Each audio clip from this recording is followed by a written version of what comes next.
Hello everyone, today's our topic is what is a solution. कल हमने mixer के बारे में डिस्कस किया था कि मिक्सचर क्या होता है, कितने टाइप्स के मिक्सचर होते हैं। तो आज का हमारा एनसीईआरटी बुक में सेकंड टॉपिक है व्हाट इज़ अ सॉल्यूशन।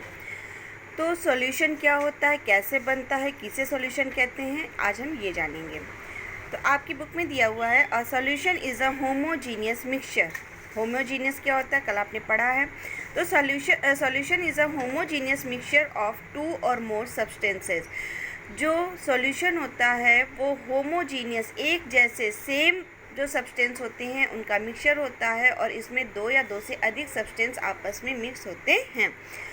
आगे कह रहा है you come across various type of solution in your daily life. आप अपनी डेली की लाइफ में बहुत सारे सॉल्यूशन को देखते हैं, जैसे लेमन जूस हो गया, शुगर सॉल्यूशन हो गया, सॉल्ट सॉल्यूशन हो गया, ये सारे सॉल्यूशंस को आप देखते हैं। तो अब ये सॉल्यूशन कैसे बनता है या किसे हम सॉल्यूशन कहते हैं, आइए हम डिस्कस करते हैं। सॉल्यूशन को हम ट्रू सॉल्यूशन भी कहते हैं। सॉल्यूशन की अगर डिफिनेशन दी जाए तो solution is a homogeneous mixture of two or more substances. जो सॉल्यूशन होता है वो दो या दो से अधिक सब्सटेंसेस का होमोजीनियस मिक्सचर होता है। Example, sugar solution, salt solution etcetera. Sugar solution को बनाने के लिए क्या करेंगे, शुगर जो है हमारा वो सॉलिड फॉर्म में है और वाटर लिक्विड फॉर्म में है, दोनों को हम मिक्स करेंगे तब हमारा क्या बनेगा, शुगर सॉल्यूशन बनेगा। ठीक है। अब यहाँ पर एक टॉपिक आता है solution have two component. Solution जो होता है उसके टू कंपोनेंट्स होते हैं। सॉल्यूशन हम उसे कहेंगे जब कोई चीज़ लिक्विड फॉर्म में होगी। शुगर है, शुगर सॉलिड फॉर्म में तो वो हमारा सॉल्यूशन नहीं है। शुगर को जब हमने वाटर में मिक्स कर दिया तब वो हमारा क्या बन गया, शुगर सॉल्यूशन बन गया। ऐसे ही सॉल्ट है, सॉल्ट को हम लेंगे, सॉल्ट हमारा क्या पाउडर फॉर्म में है, लेकिन पाउडर फॉर्म में बोल सकते हैं, क्रिस्टल फॉर्म में बोल सकते हैं, लेकिन जब हम उसको वाटर में मिक्स करेंगे वो लिक्विड फॉर्म में चेंज हो जाएगा, तब वो सॉल्यूशन कहलाएगा। क्लियर है। तो यहाँ पे हमने एक टम्बलर यानी कि ग्लास में शुगर सॉल्यूशन को लिया है। शुगर सॉल्यूशन कैसे बना, शुगर प्लस वाटर। अब जो सॉल्यूशन होता है उसके टू कंपोनेंट्स होते हैं, फर्स्ट है हमारा सॉल्यूट और दूसरा है सॉल्वेंट। क्लियर है। सॉल्यूशन जो होता है, सॉल्यूशन कैसे बनता है, solution is equal to solute plus solvent. अब ये सॉल्यूट जो है वो क्या है, ऐसा सब्सटेंस जो कि डिज़ोल्व हो जाता है। ऐसा सब्सटेंस जो कि डिज़ोल्व हो जाता है उसको हम सॉल्यूट कहते हैं। शुगर सॉल्यूशन में क्या चीज़ डिज़ोल्व हो रही है, हमारी शुगर डिज़ोल्व हो रही है, तो ये हमारा क्या है, सॉल्यूट है। सॉल्वेंट क्या होता है, सब्सटेंस इन विच डिज़ोल्व। ऐसा सब्सटेंस जिसमें किसी चीज़ को डिज़ोल्व किया जाता है वो सॉल्वेंट कहलाता है।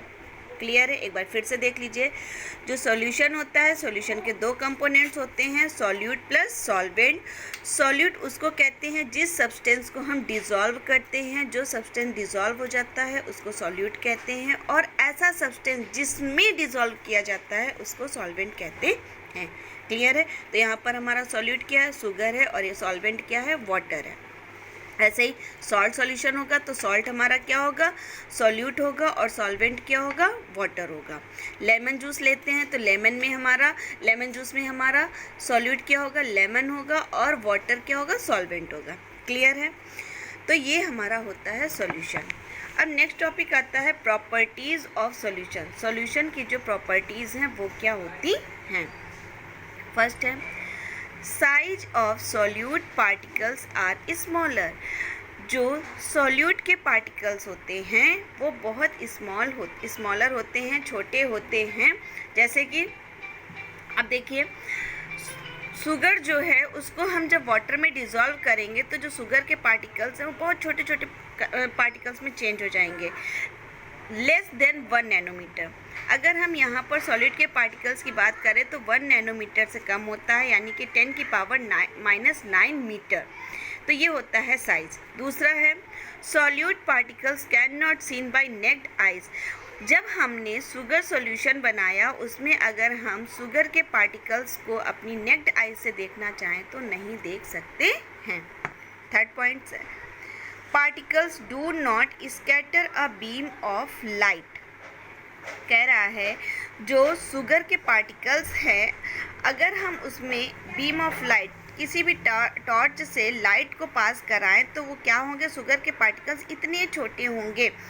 सपोज करिए ये है ग्लास में हमने शुगर सॉल्यूशन लिया, यहाँ से हम एक टॉर्च से लाइट दे रहे हैं, तो जब हम लाइट देंगे तो वो कैसे जाएगी, स्ट्रेट जाएगी। इसके जो पार्टिकल्स इतने छोटे हैं कि वो इसको स्कैटर नहीं कर पाएंगे, ठीक है। तो बीम ऑफ लाइट हम किससे दे रहे हैं, टॉर्च से दे रहे हैं, और ये जब इसमें जा रहे हैं तो इसके पार्टिकल्स इतने छोटे हैं कि वो उस लाइट को वो सीधे भेज दे रहे हैं, उसको स्कैटर फैला नहीं पा रहे हैं। क्लियर है। आगे फोर्थ पॉइंट देखिए। फोर्थ पॉइंट कह रहा है path of beam light not visible in solution. जो लाइट का पाथ है वो सॉल्यूशन में विजिबल नहीं होता है। आप अपनी बुक में देखिए, ये है, ये टॉर्च है, यहाँ से लाइट जा रही, लेकिन ये जो सॉल्यूशन है, सॉल्यूशन के अंदर आपको लाइट दिख रही है, नहीं दिख रही है। तो ये क्या है कि जो पाथ ऑफ बीम है या पाथ ऑफ लाइट है वो कहाँ पे, सॉल्यूशन के अंदर नहीं शो होती है, नॉट विजिबल। क्लियर है। अब यहाँ पे फिफ्थ पॉइंट आता है डोंट शो टिंडल इफेक्ट। अब ये टिंडल इफेक्ट क्या है, ये बहुत इंपॉर्टेंट टॉपिक है, इसको हम आगे नेक्स्ट वीडियो में पूरा एक्सप्लेन करेंगे। अभी आप यहाँ पे सिर्फ इतना समझ लीजिए। अगला पॉइंट है particles can't be separated by filtration. अगर हम फिल्ट्रेशन प्रोसेस करें या हम फिल्टर करें शुगर सॉल्यूशन को, तो हम शुगर और वाटर के पार्टिकल्स को अलग अलग नहीं कर सकते हैं। लास्ट है स्टेबल सॉल्यूशन। जो हमारा सॉल्यूशन होता है वो स्टेबल होता है। क्लियर है। किसी को कोई डाउट हो तो पूछ लीजिए।